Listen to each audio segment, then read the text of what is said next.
You okay?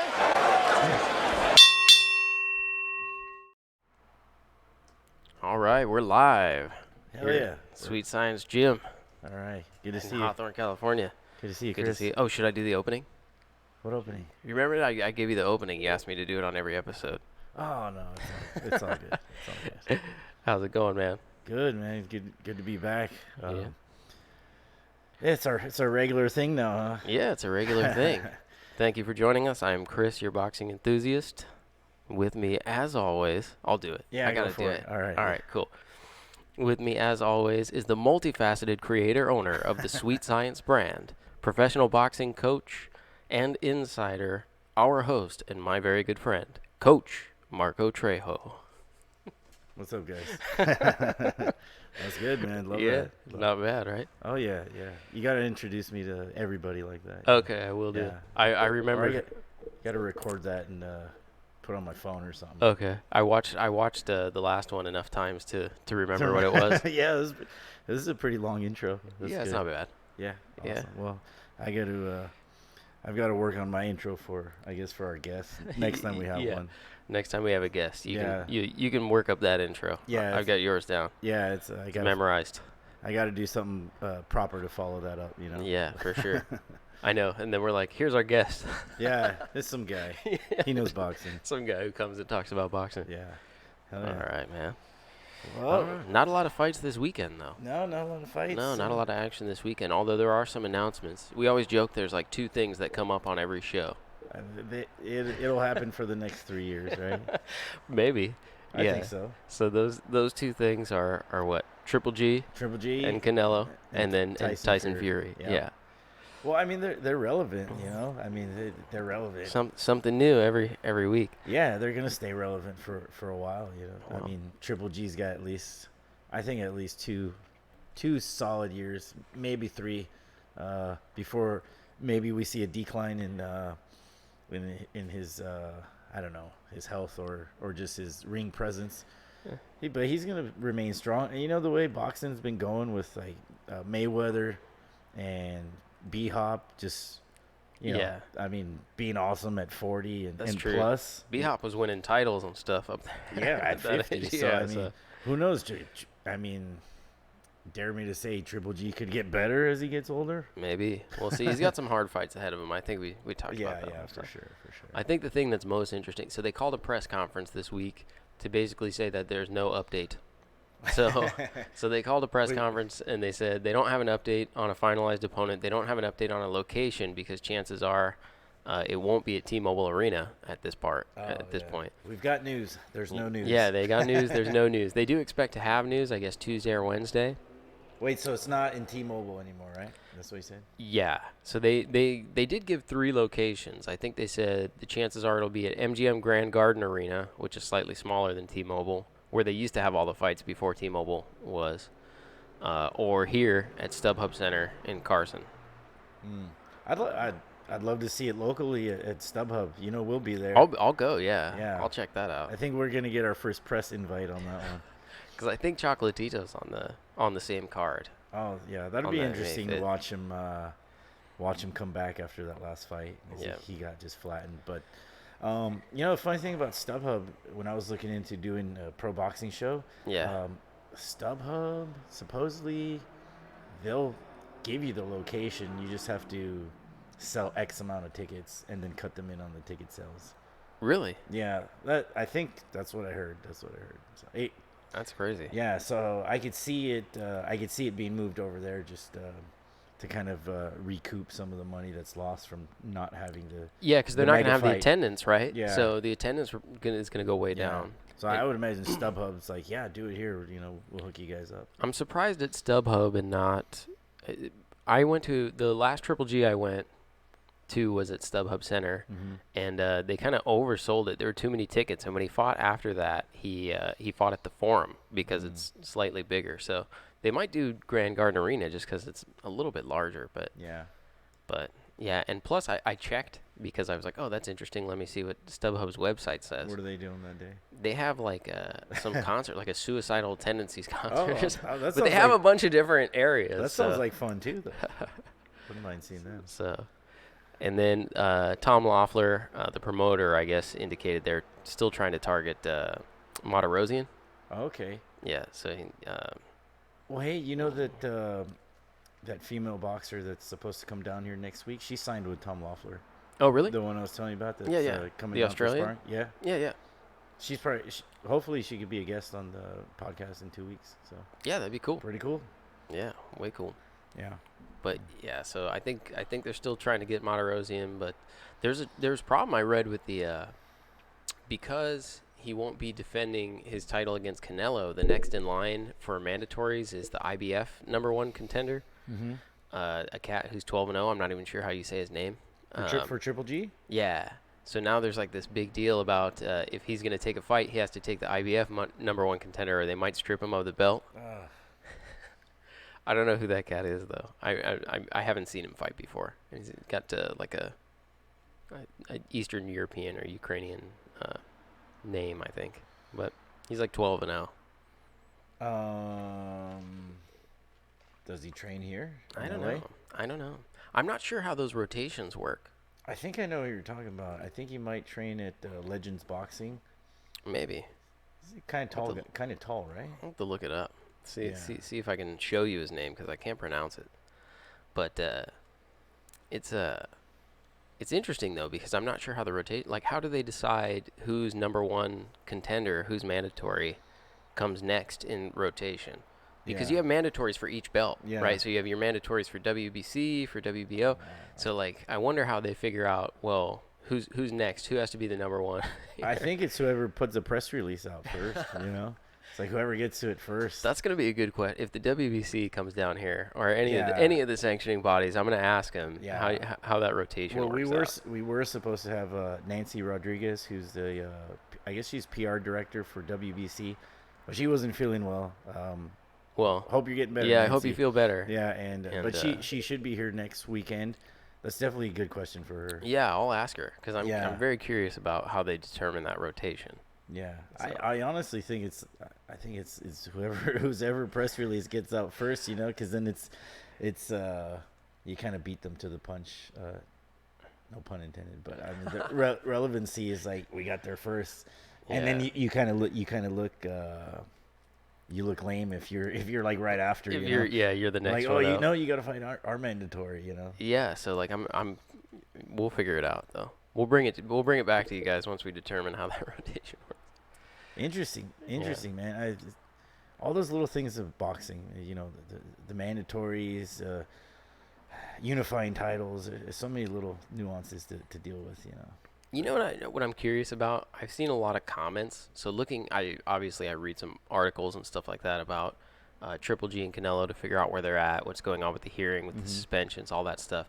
So I check out the comments. I know you're a big comments guy too. Yeah, you check out the comments. Comments are the best. They're the best part of I think so. So I mean, I read the comments to be just as entertained as whatever they're commenting about, material. Whatever the content is. Yeah. So I was checking out the comments. I'm really surprised at the number of people who seemed upset with Triple G. Yeah. I just feel like none of this is really his fault to be upset with his opponent selection. For instance, it's like the guy had to find an opponent on 1 month's notice. He's having to change venues, having to do all this stuff because he wants to fight regularly and keep in shape. Yeah. And I think it's strange to be extremely critical. Like, so sure, he's going to end up against someone who's not as good as Canelo. Of course. But it was the best fight that could be made in boxing at the time. So it's like, if he ends up against somebody like Martirosyan, why criticize? What do you think? Well, the fans are vicious. The mob is fickle. I think they just want to be satisfied, as much as possible. Is that just Canelo fans hating, or is that like what is it? I don't know what causes that. No, I think Triple G has that air of invincibility, and then people want to see him get tested. Sure. And I think that he didn't get suspended, so yeah, exactly. He's still training. It's not his fault. No, but he's still training, so people are like, well, line up the next best person. Yeah, but the next best person isn't foolish enough to fight Triple G on 1 month notice. Yeah, of course. Well, you the average training camp. The average fan might might be complaining after a few beers or something. Yeah, that maybe You that's know? where all comments come from, huh? Yeah, probably. It's pure emotion. Yeah. And when you make comments, it's it's you're hiding behind the screen. You kind of let those thoughts just fly out. You Do you know think do the fighters read the comments and stuff and get upset about it? they've got to, but I You think think so? I think they laugh about it though. They have to have thick skin.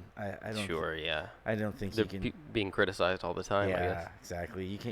You can't get that far in life or reach that level where you have such celebrity and fame and so many fans and kind of cry about any little comment. Yeah, that's Yeah. true. Yeah, But, I mean they're tough in the ring, but they're like I said, they gotta have thick skin. yeah, They had to learn to tune it out at some point. yeah. But yeah, I mean, if any fans giving Triple G shit, I mean A lot of people. it's not his fault that the guy that his opponent got suspended.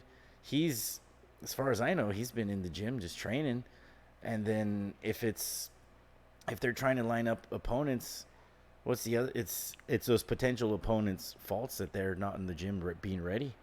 Yeah, They're all that's true. professionals. They should be in the gym unless they're doing a Ricky Hatton and like getting 500 pounds overweight Yeah, between fights. doing a Tyson Fury. Yeah, but we'll see. Speaking of which, Tyson Fury, which is the other topic that comes up on Yes, every absolutely. podcast, is Tyson Fury. There actually is news on Tyson All Fury right. this time. So Yeah, besides his crazy yeah, antics. Right? besides the antics and the videos and the training montages of him carrying logs and such, he has announced an official comeback date, June the 9th. Wow. So Tyson Fury will be back in the ring against an unnamed opponent. So they don't have an opponent yet. June 9th, which is actually the same day, I think, of Crawford Horn. Ooh. Yeah, so it will That'll be. do some channel flipping, right? Yeah, So I different? assume it'll be televised Well, here it better. in the United States. Yeah. Yeah. Yeah, I know. They don't. Sometimes, Yeah. yeah. When it's two English fighters fighting in England, a lot of times it's like Sky Sport or whatever. Yeah, you've got to go on Facebook. Yeah, you have to to Facebook stream it. it. But that's Yeah. that's fantastic news for him to finally get a solid date and get back in the ring, because the heavyweight division's hot, and having him in there is only going to make it better.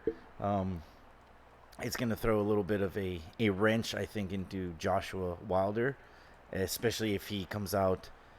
If he comes out and he looks fantastic, if he looks great, Yeah. that's gonna raise some eyebrows, and well, that's gonna dictate a lot, with Joshua, I think, because they're closer over there. To Yeah. fight Fury, but that's great. I mean, the more heavyweights that are qualified to be champions and fight at a championship level and entertain the fans, the better. Yeah. So I also read that he's lost 7 stone, which I just Googled that because I have no idea what 7 Yeah, what? stone is. It's 98 pounds. Oh, So wow. he's lost 98 pounds. He's training at Ricky Hatton's gym right now.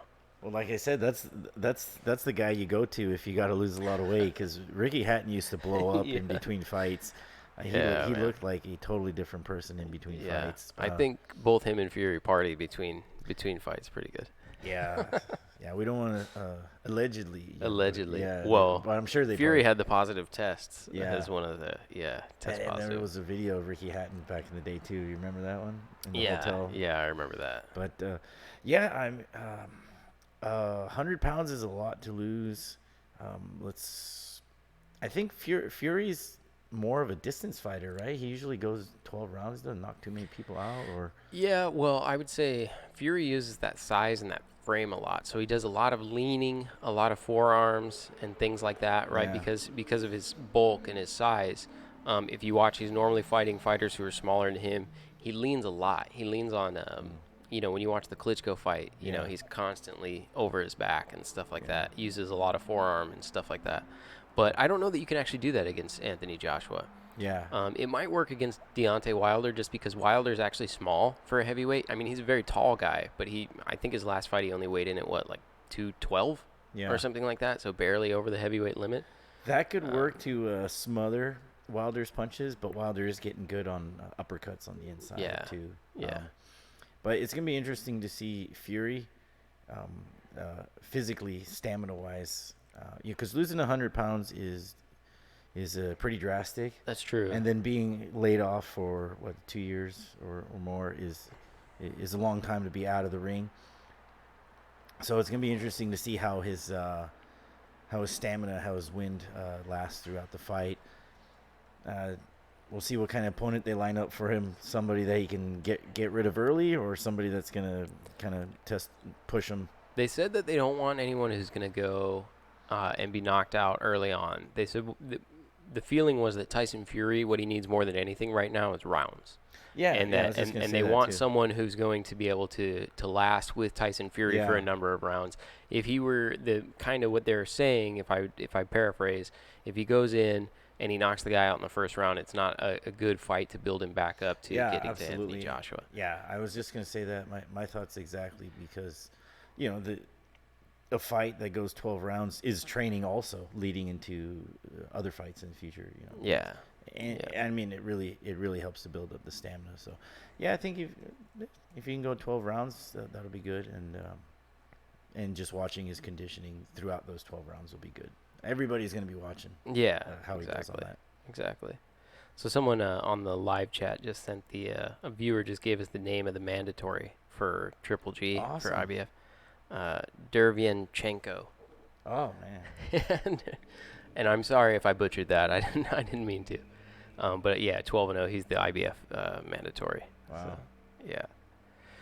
But so I want to ask you something. Actually, I saw you mentioned the positive drug test. We were talking about partying in between. And the reason Tyson Fury had tested positive for cocaine. It's one of the reasons that he was stripped of his belt initially, aside from the anabolic steroid that they found in his system. So I watched a video of Robert Garcia on YouTube the other day, and he said, in reference to Canelo, what you put in your body before training camp and after a fight shouldn't matter. So only that basically that 8-week time frame where you are training for a fight should it matter. So he said, for instance, if Canelo decided to have some street tacos or something like that 2 weeks or a week before training camp, and then that showed up on a positive test, that shouldn't matter, because he said it shouldn't matter at all what you put in your body when you're not in training camp. And he said, and that includes, illegal narcotics like cocaine, things like that. But he actually extended it to steroids and other PEDs, performance enhancers, and said if you're not in training camp when you're doing it, it's okay. As a professional boxing coach, how do you feel about Robert Garcia's position statement there? Is Mikey on steroids? No. Is that why he says that? No, I think if somebody's on performance enhancing drugs, they could stop during the training camp, but there's still going to be some positive effects. They're still going to get some benefit out of it. They're going to have a better training camp going into it. They're going to start out strong, I think.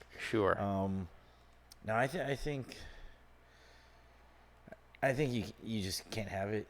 Yeah. Either you have it and everybody has it, or nobody has it. Yeah. And you can't. Man, that's tough. But yeah, you can't be doing performance enhancing and then drugs, narcotics, whatever it be, before your training camp, and then you just stop. You stopped on the 29th and your training camp starts on the 30th. You can't. Yeah. I mean, there's got to be science that backs up his thought, but there's probably science that backs up like residual benefits or whatever because the stuff's still in your system. Yeah. It's still in your system, and then there's probably ways to hide it during that training camp. Sure. You could probably load up. You can load up on whatever performance enhancing drug, and then when you start your camp, there's got to be, especially nowadays with so many pharmaceuticals and so much science out there and so much knowledge on doing it, there's got to be a lot of ways to mask it. So that's total bullshit. Yeah, I thought it was interesting too. Like, I mean, I guess I obviously I feel like if you're a professional boxer, you should be taking care of your body to the extent where you shouldn't be taking illegal narcotics, whether you're in training or you're not. You should be disciplined enough to not do that. I actually, one of the first boxing coaches I ever trained with, told me when I started training with him, hey, you got to quit drinking. This when I'm in my early 20s. Don't drink. And he said, if you can't not drink when you're training to be a boxer, then everything else is too difficult for you, right? like if you can't just do something as simple as not drink, then that's hard. Is kind of what his impression was. Yeah, totally agree with that. And that's it's not so much stopping to do the training camp. It's in between the training. Yeah, he's just saying in treat your between- body yeah, well I- is what he's saying. yeah, You know. you're gonna get some bad side effects, and you're not gonna have the best training camp if you're Yeah. partying in between. Your work's gonna be training camp's hard as it is. You don't want to make it harder by having 20, 30 extra pounds. Yeah. Plus, you don't want to have cocaine or marijuana or lots of alcohol Yeah. that you got to get out of your system because you're going to be hurting. And yeah, he wasn't saying like, don't party. He was just saying, hey, if you're going to be taking the sport seriously, like if you want to compete, if you want to do stuff, then treat your body well. Is kind of what it's. So I think that's one aspect of it that Robert doesn't really touch on, which is like you should just be treating your body well. You're a professional fighter. You should be that's more at the highest level. Yeah, I think that's the most important part of that. That's totally what he's missing. Yeah, but with that being said, for some reason, I feel like the illegal narcotics thing is different than the steroids. I'm not surprised to hear someone say, hey, I should be able to party when I'm not training, compared to someone saying, like, you should be able to take illegal performance enhancers. I'm like, wow, those are the same thing? That's crazy to me. They're a little bit different, because like, I think a performance-enhancing drug is going to help you physically, athletically, strength-wise, cardio-wise. Sure. When a narcotic or alcohol is going to do the opposite. Yeah, exactly. It's going to make you just sluggish. Just deteriorate. Sluggish and terrible. But, to your point, and we just mentioned it a second ago, B-Hop, supposedly never did any drugs just or take drank. Care of your and world champion in his 50s. Yeah, he was a well-oiled machine, Yeah, exactly. Yeah. So, if Tyson Fury wants to do lots of drugs before his fights, and all these other guys want to do that, and that's their business. However, some of those drugs are illegal. Yeah, and sure. Also, the sanctioned bodies or the boxing commission has their rules and regulations. Sure. So it's up to them to follow them, and it's up to the agencies or the authorities to enforce, the rules. But that's their business. But it's the drugs will affect them negatively. The performance enhancing will, I think, affect their performance positively. So yeah, but it's not a perfect world though. It's sure. It's I don't know. Robert's missing the point. I don't think you should be doing any of that stuff because boxing is a tough sport. And then you got two guys in there that putting their lives on the line, and I think that's why they frown upon it in boxing more than any other sport as far as taking performance enhancing. Because if you hit harder, you can end a man's life. It's not like you're gonna hit the ball 100 feet further. Yeah. You're gonna hit the guy 10 times harder or however many times harder, and it could kill him. Do you think so? I was curious about this. This comes up a lot now, right? So it's come up with Tyson Fury, Canelo Alvarez, two of the biggest names in the sport, big stars. Tony Yoka, who's a gold medalist in the 2016 Olympics, missed 3 straight drug tests, so he's been suspended for a year, presumably because he would have tested positive. So it's coming up a lot. Is it that when we were younger, and watching boxing, when we're watching Mike Tyson and before that, right? I don't feel like this came up at all. Is it because things have just gotten more sophisticated, or is it that like tests are able to identify more things now, or is it that do you think people just weren't doing it, and it became more prominent like in the 2000s and beyond? That's a really good question. Yeah, it's hard to say. There's a pretty what do you say? There's a well-documented history of East Europeans and Russians doing steroids. Okay. Back into the 60s. Okay. And they kind of developed a lot of the science behind it. And that's kind of why you see in Rocky IV, there's a whole Drago's That's right, getting shot up. He is totally right before the match. Yeah, so there was a huge, not so much a stereotype, but it was known that the Russians were doing it. As far as American athletes getting into it, it had to been. I mean, I think there was a small percentage. I don't think it was that many, but I think knowledge and information travels a lot faster now, and I think everything is videoed and Yeah, that's true. I mean, you can't take a dump without people knowing it nowadays. So. Yeah, I mean, I would say that it's also, for as sophisticated that the tests and things like that Yeah. have gotten, the drugs and the ways to mask them Yeah. are growing in Of course. sophistication too. Yeah. So I guess we'll always kind of be behind in that respect in terms of Oh yeah. in Well, terms of I think identifying that stuff. the options, as far as what's available, how readily available it is, the variety of performance enhancing drugs, is, I mean, it's at the highest it's ever been. Like, a lot of things, but I don't. I mean, that's tough. I don't think they were doing it as much back in the day.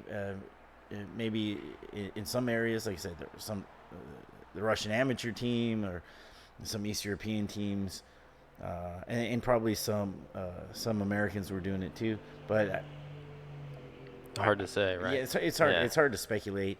I think it's more. I think it's definitely out there a lot more, because you got like John Jones getting popped all the time. Yeah, and then, exactly.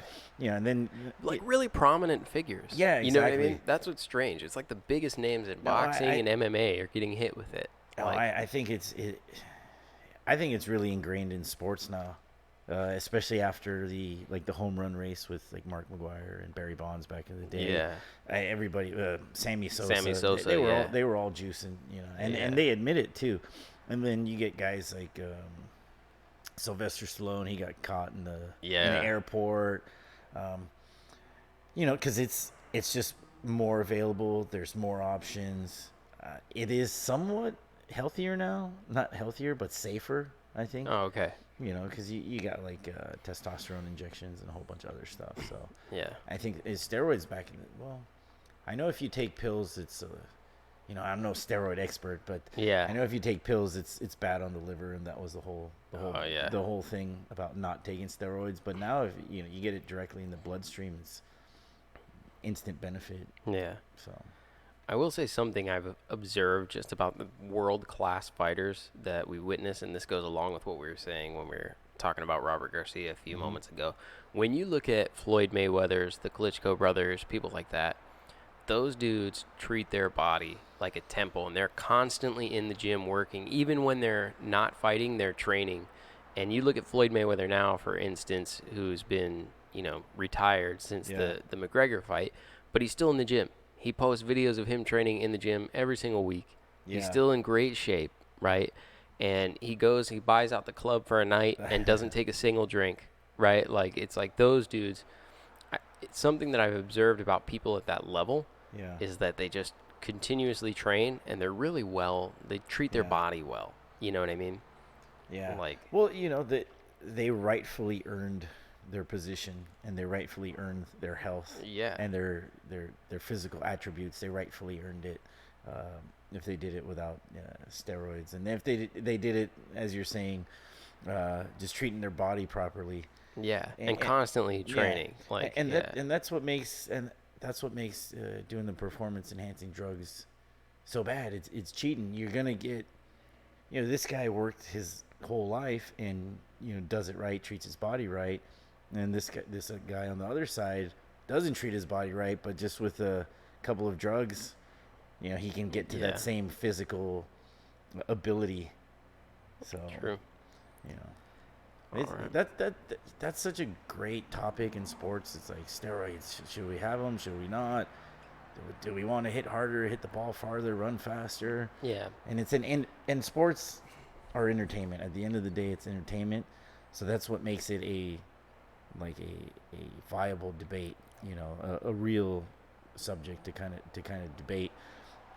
But ethically, I guess you call it cheating if the leagues or the sanctioned bodies say it's cheating. Yeah, I mean, I would say that it's come up on the last couple times, the last couple shows that we've done here, and it's not to wear it out, but when you think of the impact that it has on, just think about boxing. The world lineal heavyweight champion of the world was suspended for 2 years because of anabolic steroid tests. Mm-hmm. We now have the biggest fight in boxing that can be made called off because of performance-enhancing drugs. Like an Olympic gold medalist, just Mm-hmm. tested, avoided 3 straight tests. So it's like it's so impactful on the sport right now. Yeah. It's like big names in boxing are being impacted by it. You just have to have the discussion because otherwise, these aren't just like small boxing matches that are being impacted. Boxing fans are being impacted in a very serious way. We're robbed of good fights and things like that, and it's hard to point the finger at and say who to blame. Yeah. So Yeah. just fans' perspective, I guess. Well, it's weird. It makes you think. Well, is everybody cheating? And there's athletes that are in the sport that currently say everybody's on it. I don't know. Somebody said that everybody's on it. I can't remember. From MMA, I think somebody was saying that. Yeah. Everybody does it. And you look at even going back to Lance Armstrong. Yeah. I mean, do winners have to cheat to be the best? There's a lot at stake, and the competition is very intense and very close, and people are willing to do whatever it takes to get that winning edge. Yeah. So I don't know. It might actually. It would be scary to know the actual truth of who is taking it. It would be scary to know the actual truth. We could speculate all day, but to know who's actually cheating or who's actually taking performance-enhancing drugs on a regular basis, I think we said it before. We'd be shocked. Yeah. Yeah. We'd be shocked. But no, it is interesting to watch all the really unique methods that people use to try and gain an advantage. Yeah. Outside of performance-enhancing drugs, you just watch like people doing cryotherapy and the way that they utilize oxygen and different things like that. Yeah. Basically, like some of the, if you guys haven't checked out some of the training videos, performance training videos, people in the using cyclist oxygen masks and the cryotherapy, Floyd Mayweather doing cryotherapy and stuff like that. Yeah, it's pretty trippy to watch all the stuff that people go through to try and gain an edge. Juan Manuel Marquez famously drank his own pee, his own urine, on HBO, right? On HBO because he said that. What do you say that certain minerals and vitamins are escaping his body? There's no way that can be true. So he said, I want to make sure I get all my vitamins and minerals, so I drink my urine. I don't know what doctor told him that. There's no way that can be healthy. Right, because I think your body keeps all the vitamins and minerals, and the urine is. Let me tell you something. Juan Manuel Marquez is one of the reasons I'm a fan of boxing today. Like, he's really one of my favorite fighters all time. I love watching him. Yeah, he's great. But I do remember that and thinking, what? A lot of what people is going on? That, yeah. Well, yeah. I mean, when millions of dollars are at stake, world championships, endorsement deals. Then you drink your urine. Pride of country, you drink your pee. I guess so. That's funny. I never thought to do that, but maybe I'll try later. Well, I mean, you don't have a title at stake. So. Yeah, I know. I don't want minerals escaping my body. Yeah. What a trip. He could have just taken one a day, Here's the one a day. Yeah. You don't have to drink your pee. You don't have to do that. Take it one a day. Here's a multivitamin. Yeah. Here's a Flintstone vitamin. It's got more minerals and vitamins in your pee. I forgot about that. Yeah, of all the strangest training methods, I'd say that one's got to be up there. Yeah. Well, don't YouTube it. Yeah, memorable for sure. Oh man. Well, so what else we got going on? See, there's not a lot of fights going on this weekend, but we do have a lot of fights coming up. So why don't we talk about some of the matchups that we got in the very near term here? Absolutely. So next week, a couple things going on. We got Adrian Broner and Jesse Vargas. No, that fight originally was with Omar Figueroa, right? Yeah. Okay, and what happened? So. Why did Omar fall out? I don't remember, but he fell out quite a while ago. Yeah. Let me see. I was actually more excited for the Omar Figueroa versus Broner than Jesse Vargas. Oh, really? Figueroa. Why is that? Just this fighting style that Figueroa has. I don't know if it's a little bit like Marcos Maidana. A little bit, but he's always throwing punches from every angle, underneath, up top. But he also gets hit a lot. So I was thinking that would be a good fight for Broner.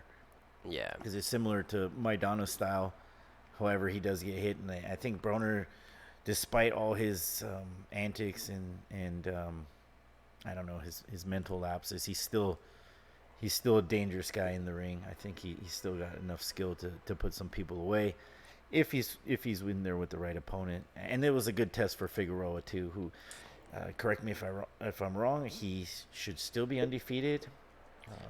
He might have one loss, or yeah. I think he's undefeated though. So it was a good fight for me.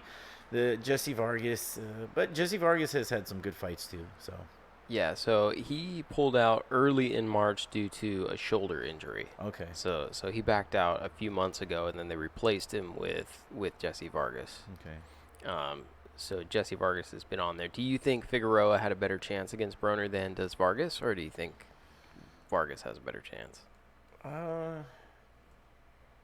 I think it's pretty even, but I think Jesse's a better boxer. Yeah, I think Jesse's a better boxer. I agree. More traditional style boxer. He's not as wild, basically. Yeah. He's not as wild. He won't get hit as much. I don't know that he's got a lot of power, but he has had some significant wins the last 3 or 4 fights. Yeah, I think Adrian's one of those cats who doesn't treat his body well in between fights. Yeah. I've seen him a few times between fights, and he gets he blows up. Puts on the weight. Yeah, he puts on the weight and Yeah. and doesn't treat his body very well. I feel like it's hard. Obviously I'm not with him, so it's hard to question his work ethic. But I think his work ethic, from what I can tell, isn't the same as some of the other top tier fighters that we talked about earlier. Yeah, Broner's too Broner's bad. had legal trouble. He's got all kinds of trouble. He's on TMZ every other week Yeah. or something. Silly stuff too. Like, yeah, he was at a mall, and I guess he groped somebody. He groped some girl. yeah. And then I think before that he was in Vegas, and he just randomly punched some person. I'm sure the person was like, "Oh, it's Broner, you suck." Yeah. And Broner's like, "What?" Bam. But he does a lot of stupid shit, to be honest with you. He does a lot of stupid shit, and he could have been really good, but he just can't get his head out of his ass, And I hate to talk bad about the guy because I don't know him personally. Yeah. He could be a nice guy to the people in his circle, but he's a public figure. He doesn't need to punch the public, random people, and when you got that kind of money, you gotta watch what you do. It's kind of like we talked last week with our guest about individuals who don't put in the work in the gym necessarily. Yeah. You know what I mean? And Adrian Broner sometimes strikes me as one of those, like, he has long layoffs. Yeah. To do extracurricular activities. Like, you only get so many years of being a professional boxer. Yeah. You know what I mean? To take layoffs like that, not for your health or well-being, but to do other things is kind of always interesting to me. Yeah, well, boxing's got a long history, and I'm sure it's full of characters that had tremendous talent, tremendous potential, but didn't reach their potential. Yeah, and didn't reach it. He's got to be another one of those in that book, in that collection. Because a lot of people see how much potential he has, and how much talent, and how much speed and power. And he's tough. He's got a hell of a chin too. But he can't get out of his own way, I think. Were you, when you watched the Marcos Maidana fight? Yeah, that was a great that was a great fight. What was your reaction to the initial knockdown of Adrian Broner? Was like, hell yeah, that's what you get. The loudest mouths, get shut. It's quick, funny. So. Yeah, like, I didn't even dislike Adrian Broner. Yeah, I was a fan of his as a boxer, but for some reason when he caught that first shot and went down, I got really excited. No, he got humbled, and it's what he needed. Unfortunately, he didn't learn from that experience. He got humbled. He got taught a lesson that he isn't the best, or that he can be beat. And he didn't learn. He didn't grow from that experience. Yeah. And I agree. Yeah, I agree. He didn't grow from that experience. So that's what makes, and everybody loves the underdog, especially in this country. In boxing, everybody loves the underdog. So if he had changed his ways, or he didn't have to do a complete 180, but if he would have learned some things from that, I think he would have gained a lot more fans and a lot more marketability and been back on top. But he didn't. He kind of let that tear him down. But the way that he got knocked down, he did show some toughness in that fight because Marcos Maidana. Yeah, I mean, he got up a few times. Yeah, and then I don't know. It was like when he got knocked down. I don't know if it was first, second, or third knockdown, but it's like he didn't just like keel over. He kind of like crumbled piece by piece. Yeah. So he's a tough guy to take down. Sure. And I don't know how old he is, but he's still got in boxing. They keep these guys around for a while. Yeah. So in boxing, those guys hang out for a lot longer than they probably should most of the time. Yeah. I mean, he's he ought to fight in that theoretical matchups that we were talking about last week, the Victor Ortiz and Devin Alexander. Yeah, all those. And the he's not quite Sergio as out of Mora. the game as they are. Yeah. You know what I mean? Yeah. He's going that route though, which is kind of a shame. Yeah. But he's almost there though. Yeah. We'll see. So I actually have a comment on YouTube. Someone put into the chat something I want to bring up because it touches on what we were talking about earlier. It says that people want to see more knockouts, right? Mm-hmm. And there's a feeling that you'll get more knockouts with PEDs than you will without. So we're going to start to see fewer fights with technical boxing sort of technique and more fights that are slugfests with KOs. And so the thought being, if I can try and interpret that, the thought being that some of boxing technique is going to go away and dwindle as PEDs become more prominent in boxing. What do you think about that? It's possible, but then it just becomes a tough man contest and a slugfest, which is entertaining. But there's purists out there that like the technical aspect of the sport. Sure. And for me, being a coach, I like the technical aspect of it. Knockdowns, knockouts, they come when somebody's a good boxer and can pick apart another boxer who's of lesser skill. The knockdowns are there. The knockouts and knockdowns are there. So I don't. You don't want to lose. This is the thing about boxing is a lot of the knowledge. A lot of coaches won't tell you. They only tell their fighters, and sometimes their fighters, they don't become coaches and they don't coach other people. So this is kind of like it just goes off into the ether. Yeah. So you can lose a lot of this boxing knowledge, and if it just becomes a slugfest, then you lose what the sweet science and the art of the sport. And I can trace my knowledge back to somebody that could trace their knowledge back to the Muhammad Ali days, or a guy that trained me. He got trained by a guy that trained Ken Norton. Okay. And then Ken Norton fought Muhammad Ali. Yeah. I think he beat Muhammad Ali actually. He did. Yeah, yes, that's true. So it's one of those things. The more technique we can keep in the sport, the better it's going to be in the long run, especially for the amateurs all the way up to the pros. And anybody who wants to see more knockouts, you're going to see knockouts, but I don't want to call them a casual fan, and I don't want to call them I don't know what to call them, but you got to have an appreciation for both. Yeah. And that's what makes boxing really good too, is styles make fights. You can still have that guy who's a knockout artist who's going in there swinging for the fences and has 30 knockouts, but then you can have the very technical boxer who does have some power, but will know how to work around that and how to keep the puncher at bay, how to get his points off, how to use the ring. That's what I was going to say. I think that a couple things. I'm not a big fan of the term casual boxing fan. I think any fan of boxing is good for the sport of boxing, right? So the more people that watch it, the better. Now, sure, not everybody appreciates the technique or the craft of boxing in the same way, and a lot of people, I agree, do want to just see sort of the knockouts and the brawls. But I would attribute that more to the stylistic matchup of the two fighters. Yeah. And what their backgrounds are. Yeah, of course. So I think that you get the right two fighters and you can have a great fight. And they don't have to be great fighters, right? Yeah. So I'll give you an example. Two guys who made great fights, Brandon Rios and Mike Alvarado. Oh, Those guys, if you haven't seen their fights, they're amazing fights.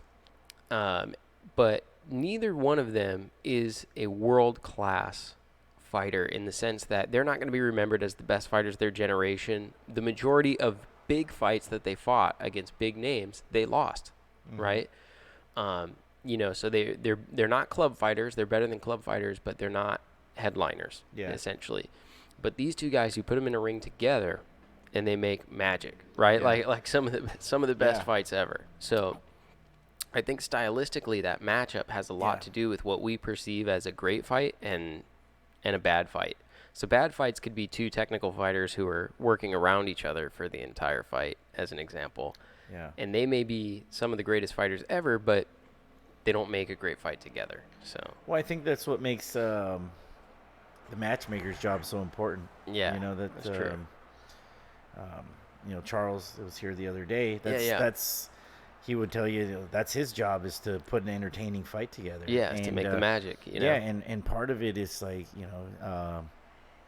what do you mix together? What style of fighters do you mix together? Sure. You could have a boxer puncher versus a straight boxer. You can have a puncher versus puncher, and it's if it's scheduled for 12 rounds and it's puncher versus puncher, it might just go 2. Yeah, it might not go that full way. Yeah. And there's been a lot of good fights that the people watching our podcast or listening to it, they need to look up Chiquita Gonzalez versus Michael Carbajal. Okay. This is a very good technical fight, but with a lot of power punches being exchanged. Obviously, the Arturo Gotti, Mickey Ward fight. Yeah. I mean, there's some technique there. Gotti has a good style. He does have technique.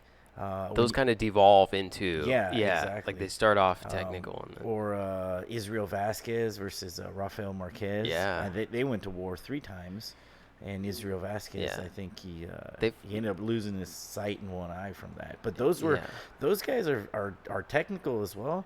But after 6 rounds, they're just beating the hell out of each other.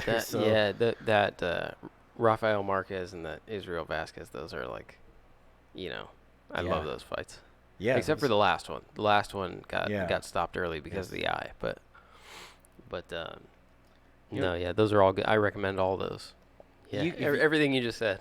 Yeah. If you can watch those. Did you ever watch the Chiquita Gonzalez Michael Carbajal at the Forum? Yep.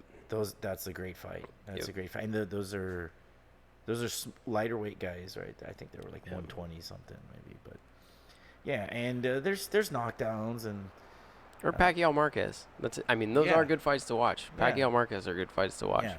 But the guy brings up a good point, saying people want more knockouts. I don't know that people want more knockouts more than they want good fights. Yeah. And I think if you get good fights, I agree. I think if you get good fights, that'll satisfy that urge, or it'll replace the wanting more knockouts. Yeah. As long as there's not a terrible decision at the end. Yeah. As long as it's not a robbery at the end of the thing. I'll take a draw on a good fight. Yeah, a draw. I'll take a draw on a good fight. Exactly. All right. So also on the 21st, Jamal Charlo is fighting Hugo Centeno Jr. Santino, I think. Santino Jr. Okay. Jamal Charlo. And then Carl Frampton and Nonito Donaire are fighting. It's been a while since I've seen Nonito Donaire. I used to watch him at StubHub a bunch because he would fight here a lot. Been a while since I've seen him there. And then Amir Khan versus Philo Greco. Amir Khan this time being trained by Joe Goose. And if you guys want actually, it's talking about good fights to watch, look up, what was it, Corrales versus Jose Luis Castillo, that comeback when Joe Goosen tells him you got to go. After he goes down 3 times, he's like, you better get in there and knock him out at this point. And he comes back and does at the end of the fight. Well, that's considered one of the greatest, if not the greatest fight ever. It's a great fight. Yeah, that's an amazing fight. I do love that part towards the end where Corrales, he keeps spitting out his mouthpiece. Yeah. And then the Yeah. final time he goes to Goosen, and Goosen tells him, what does he tell? He tells him something. It involves cursing for Yeah, sure. he tells him something. He I don't know if he It's cleans like the you better mouth. fucking Yeah. go and do yeah. I don't know if he cleans the mouthpiece or not, but Corrales looks at him and just nods his head like yeah, and then he goes in there and he's got Castillo on the ropes and history right Yeah. there. So Great fight. so Joe Goosen is training Amir Khan because Virgil Hunter I guess fell ill and had been hospitalized, so Amir Khan needed a trainer. And so he went with Joe Goosen. How many fights did Khan do with Virgil? Had to have been 2 or 3, right? It's a couple, because I think he's been trained. He trained with Virgil since he left Freddie Roach, and he left Freddie Roach sometime in the late 2000s, I think. So it had to be quite a few. But he trained with Virgil. So he trained with Freddie Roach. He left Freddie Roach, which I believe the understanding was he left Freddie Roach because he wasn't his primary pupil at the time. All the focus was on Manny Pacquiao. Yeah. And rightfully so. And there was some thought that that he was interested in fighting Manny Pacquiao, and Freddie Roach would not have trained him for that fight, so he moved on. And then I think has trained with Virgil ever since. Well, supposedly there's fight. a rumor that I think Amir Khan is kind of the one putting that rumor out there that he knocked Pacquiao down in sparring one time. Oh, really? Yeah, I don't know if it ever happened, but who knows? But that brings up an interesting question. I'm very eager to get another coach in here, that's like a world championship coach. Sure. And then maybe get a world champion fighter. Yeah. And then, especially with the fighter, I really want to ask them what it's like or why do they switch coaches so often, especially when they've gotten to the high level with that coach? And is it that they feel like they've learned all they can learn from that coach? Have they heard good things about another coach? Because it seems like when these guys become champions, or when one coach trains a champion and this guy is on top, everybody flocks to this guy. To the coach? Yeah, everybody flocks to that coach. Yeah. And it happened with Freddie Roach. It happens with Robert Garcia. It happens with Virgil Hunter. Doesn't happen with me. I'm waiting for some guys to come over here. Still waiting for it. I'm still working on my my portfolio there. Yeah. My resume. But it's very. I really want to find out what that's like. If it's awkward when they see that coach later on, their old coach, and sometimes even facing them. Yeah, exactly. Yeah. What the if there's animosity built up, if they take it personally, because it's such an emotional sport, So I'm very eager to ask some pro fighters, what's their reasoning behind leaving a coach that got them to a championship level. You look at Oscar, for instance, was trained by Freddie Roach for his fight against Floyd Mayweather, and then had to fight against Freddie Roach when he was fighting Manny Pacquiao. Yeah, is that I believe so. Yeah, wasn't he? I think so.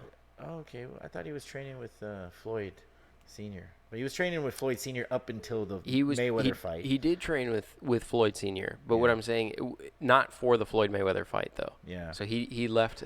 Floyd Senior wouldn't train him for the Floyd Mayweather fight. Yeah. So I believe he was actually trained by Freddie Roach for that fight, and then fought against Freddie Roach when he went to Pacquiao. He actually put a lot of the blame, if I recall, on Freddie Roach not having a good game plan for Floyd Mayweather. Yeah. And there was a big controversy because Floyd Sr. after the fight, who was ringside watching said he thinks that Oscar might have won. Right. Yeah. So there was some controversy there. Yeah. Well, that whole switching trainer to trainer that adds a whole WWE aspect to it. I've been very curious about that too, because you look at some very prominent, like Miguel Cotto changed trainers a number of times, and promoters. He changed trainers and promoters a lot of times sort of throughout his career. Sometimes the promotional changes were sometimes because he wanted to make the best fight that was available to him, which is one of the reasons I have a tremendous amount of respect for Miguel Cotto. But I'm not sure why the change in trainers. Like I think he was trained by Pedro Diaz, trained by Freddie Roach. He was trained, a number of people. So yeah. Well, there was an interesting article. I don't know. It had to been, maybe it was Sports Illustrated, or just some random article on the internet, but it asked the question, does a great fighter make a great coach, or does a great coach make a great fighter? Yeah. And the consensus was that a great fighter will make a great coach. You think so? Yeah, because we're all, as a coach, we're all waiting for that one. We're all waiting, we're all waiting for that diamond in the rough just to polish them up. Because, truth be told, some people just got it with boxing. Sure. Some people get in here, and they know how to fight. They've got a natural ability to avoid punches. They got a natural ability to be aggressive. And then there's some guys that they've been here for a long time, and you can beat them over the head with some technique, and they'll never learn. They'll never get it. Yeah. And then as soon as they get hit, everything goes out the window. And there's other guys that will they will adapt, and they're kind of at home in the ring. Yeah. And that's really the guy you want. It's the one who feels at home in the ring. So yeah, I do believe a great fighter makes a great coach. So that's I guess that's maybe the fighters believe that too. That's why they're like, let me move. Let me move to someone else. Yeah, I'm a great fighter. It doesn't matter who's coaching me. And Yeah. I just need someone who maybe gives me something different. Yeah, I mean, you can't see changes that, like, you look at Miguel Cotto, going going to Freddie Roach towards the end of his career, and you can see that Freddie Roach in some way gave him the confidence or whatever it is to return to. He resurrected, so Yeah, to speak. yeah, Or like he came back pretty strong. to like a former version of himself where he was a little bit more effective, particularly with the left hook and stuff like that. And somehow Freddie Roach brought that out of him, even though he had been missing it for a number of years. So like, there must be something, right? Yeah, absolutely. Well, was Pedro Diaz? He's Cuban, right? I'm not sure. I think so. But He coached Rigondeaux, right? I don't recall. Really? Okay. Yeah, I don't recall. I was just gonna say, because I think you got your amateur style and you got your pro style. Yeah. And I think the pro style, the amateur style doesn't really work in the pros very well. It's fast, it's points, it's not a lot of power, it's more speed. And then the pro style is more precision and setting up your shots. Yeah. So I think that's where, and I think Pedro Diaz, I could be wrong, but I think he was a coach for the Cuban team, Cuban national team. Yeah, I think that also Amir Khan is someone who you would kind of point to and say that's an example of an amateur style, right? Yeah. Like a lot of lightning fast, just touch punches, and then in and out activity. Yeah, so I do think that that's in the past, at least, there's been sort of a distinct difference between the amateur style and the professional style. But I think more now it's getting less of a distinction, I think, between the two. Do you feel that way? Is it still very different? It's gonna blend mainly because they just had the Commonwealth Games. Yeah, that's right. The Commonwealth I was Games. watching some of those. Yep. And there's no headgear on the elite men's side. That's right. So, and I saw some of those guys taking some serious punishment. In slow-mo, their face before the punch was like perfectly clean, and then after the punch, it's instant black eye. Yeah, so they're gonna have to adapt to that. They're gonna have to change to a little bit more of a pro style, but it's also difficult because you only get 3 rounds. Yeah. But we'll see. There's gonna be some crossover in the style. There's definitely going to be some adaptation there. But I'm very interested to see Nonito Donaire and Frampton, because Frampton is, he's. I thought he won. Against. He won the first one. Didn't he lose the second one against Santa Cruz? He did lose the second one against Santa Cruz. And is this? Yeah, it was a majority decision. Yeah, loss against Santa Cruz. Is this his first fight since Santa Cruz, or has he fought? Let me pull it up. Because that was a while ago. I'm guessing he had one fight. He had one more. Yeah. Yeah, I just pulled it up right now. I think he's going to totally. Horatio Garcia. Okay. It looks like he fought and won a unanimous decision in Belfast. Okay. In November. Okay. Yeah. Well, this is a good fight because Nonito Donaire's at one point was considered like world class, and he's still. I think he's still world class. But I don't know if his speed and timing are there. Yeah, diminished a little bit. So He was highly entertaining. I've watched him live a number of times. Yeah, so I think this will be a really good fight. And if Nonito's on this, if Nonito can bring it out again, bring the best out of himself again, I think he can give Frampton some problems. Yeah, I think Nonito, he fought locally a bunch, like at StubHub Center. So I've actually seen 2 or 3 of his fights live. And he got his. Somebody told me not that he got his start, but he fought several times on Ed Holmes All-Star. Oh, really? Yeah. I didn't know that. I bet your uncle knows about that. Really? Yeah. I'll have to check that out. Yeah, the matchmaker from All-Star Promotions told me they did at least like 5 or 6 Nonito Donaire fights. Yeah, I've seen a couple guys from All-Star end up on TV. Yeah. Yeah, a few times. Prince Charles Martin, who was the heavyweight champion for like a fight. Yeah. And then dropped his belt to Anthony Joshua. He picked up one of the belts that was vacated by Tyson Fury, and then dropped that. And then, he won it because some guy twisted his knee, right? Something missing like a punch.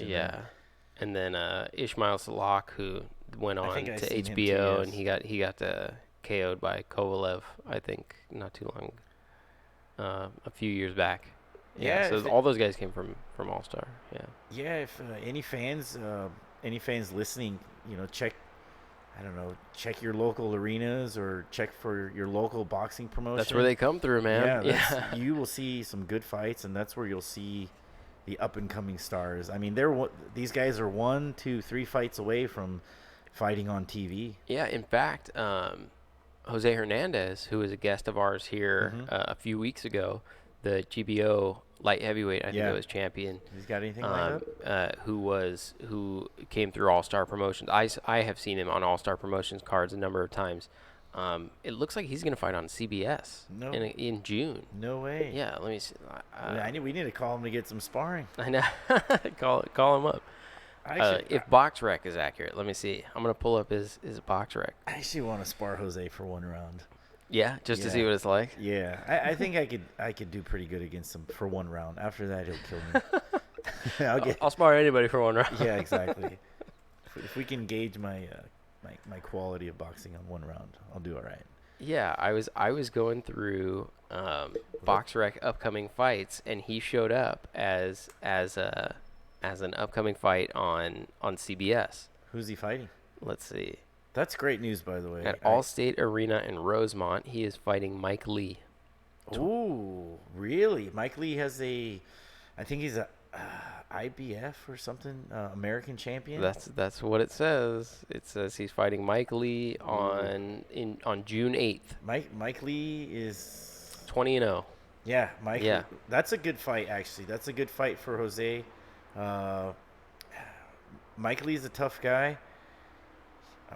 I don't know that he has some serious KO power. How many KOs does Mike Lee have? Let's see. Mike Lee is 20-0 with 0 KOs. Or no, 11 KOs. Sorry, I read that wrong. Okay, that's 20-0 with 11 KOs. That's not bad. That's, like I said, he doesn't have that much. He's got knockout power, but he doesn't have a high knockout percentage. When these guys are like past 70, 80% knockout percentage, they're serious punchers. I'm rooting for Jose. I've seen Mike Lee. I think he's might be from the East Coast, I think. I don't know if he's an ex-football player. Maybe he went to Notre Dame. That might be somebody else. I think that's him. I think he played for Notre Dame. Played football for Notre Dame. So he's had money and promotions behind him. Yeah. Not to say that he's not a good fighter. Sure. I've seen him live also. Oh, really? Yeah, and he went the distance with a guy that was 19-1. It was a little bit of snoozer, but really good fight for Jose. If Jose stays busy, uses those angles, moves around, keeps that jab in Mike's face, keeps him off balance, I think he could win. That would be great. That would be amazing. Yeah, so you'll have to call him up. We'll bring him back on after training camp. Yeah. That is amazing. We got to go to Rosemont is. Yeah, where's Rosemont? That's like near Bakersfield somewhere. Oh, okay. Shit, I might have to go to that. Yeah, that'd be cool. That's another legit belt. Yeah, call him up and ask him for tickets. Yeah, no, I'm just messing around. I remember when he was here, he was talking about how everybody's always hitting him up for tickets. Hey, we're part of the media now. We can get in for. Yeah, get the media pass. I think I might have to call the promotions to get media pass. For that one, that'd be cool. Oh wait, I might be able to get in representing the GBO on that one. Oh, that's right. Yeah. If the GBO is on the line. Because that's... I still have to buy a ticket, though. oh, you can be my assistant. Okay. Well, I got to call Tom, the president of GBO, and see. But he's up... he's a Sacramento-based company, so he might go there and represent. But when is that? June? June 8th, which I think is a Friday because Tyson Fury and all those guys are fighting on the 9th. Man. Oh, time for a road trip. Road trip. I really want to Rosemont. But, that's going to be on CBS. I swear that it said it was going to be on CBS. I'm not seeing it right now, though. Well, it's funny because Jose said he started boxing at 27, and a lot of people, I think he said 27, 20. Yeah, it was late. It was a late start. And but he had the background in kickboxing. Yeah, but so many Muay Thai so many people give me that question.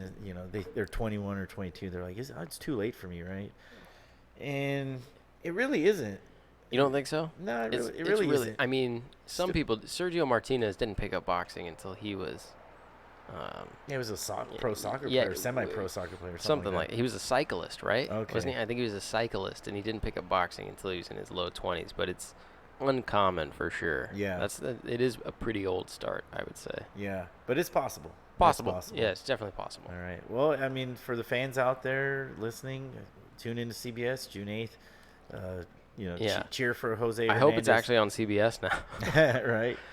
Yeah, but yeah, we'll have to give him a call and see what. That is amazing. Well, I'm very happy for him and his coach Alan. Assuming BoxRec is accurate, yeah. I'm citing BoxRec on this one. What's BoxRec is an authority, man. It's really cool. Yeah, BoxRec. Shout out to my shout out this week is to BoxRec. Yeah, well, it's I heard the lady that owns BoxRec has been offered like millions of dollars to sell it, and she won't sell it. So cool, good for her. Yeah, right. Shit, I wish I thought of it. Yeah, like all of it. I wish I thought of it. All right. But all right. Well, we're about an hour into it. Man, I'm gonna give my shout out to BoxRec just because I just used it right now to do 15 different things. So good job. Yeah, I mean, all the matchmakers, like we had Charles here. Yeah. Anytime they're looking for a fighter, and you say, "Oh, I got this guy," they ask, "Oh, what's his BoxRec?" Yeah, they all use BoxRec, right? Yeah, for sure. I'm sure many people do. Yeah. Yeah. It's.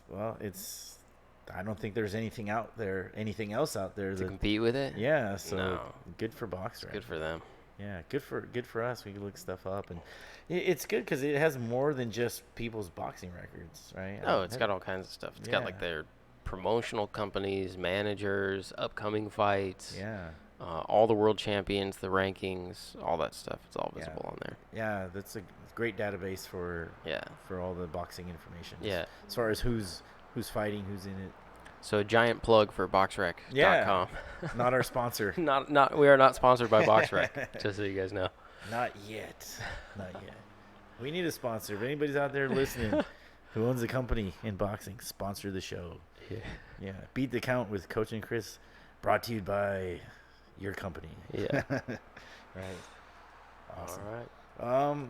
All right. Let me give a shout out. We had some fights this weekend. We fought yesterday at the world famous Jackrabbit Boxing Academy in Long Beach. Very good gym. Right. That's where Ashton. Superman. Ashton Superman Silv. Number one. Number one in the country. Forgot what weight he was though. I don't remember either. Yeah, but very good gym. Got a lot of good pros, a lot of good amateurs. They hosted a very entertaining show on Saturday with 20 amateur boxing fights. We had 4 of those boxing matches. We went 2 out of 4.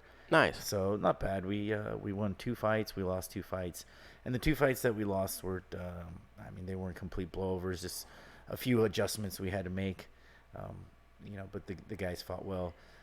Big shout out to my team, all 4 guys that fought, the assistant coaches Mario and Coach James, and to Joey Abudi. I think we mentioned him on the first podcast. We did, yeah. And that was before he had his first amateur fight. He's now 2-0. He fought a very game opponent from Azteca Boxing, which is another great boxing gym here in LA. The guy had 5 amateur fights versus Joe's one amateur fight, and it was a tough match, and Joe won each round by at least 2 or 3 punches. Great. Heavy shots. And then also big shout out to little Jose Torres, 9 years old, 51 pounds. I was going to say 100. 51 pounds. I know he was very nervous for his first fight. I know that his mom and dad were I believe were it. probably more nervous. Oh my goodness. And then Imagine. coach was even more nervous because I got a 9-year-old going up there, and then Yeah. and then the parents are watching, and they'll hang me if their kid gets beat. Good point. But he fought very well. For a 9-year-old, he's one of the most technical boxers I've ever seen. That's great. And you tell him move to the left side. He fought a southpaw too, so you tell him move to the left and use your straight right and finish with a left hook because the guy's southpaw. That's going to work well for you. He does it. I tell him throw your combinations, finish with an uppercut. He does it. And I say work your angles. He knows exactly what I'm talking about. Good. This kid's got a bright future. Just please stay in the gym. But big shout out to the whole fight team, Jackrabbit, Jose and Joey. Proud of you guys, and everybody out there watching. Well done. All right, Coach. All right. All right. Until next weekend. Yeah, another one in the books. Another one in the books. Yep. Yeah, we'll see you guys next weekend, and get some rest before work tomorrow. Yep. Signing off. So long. All right.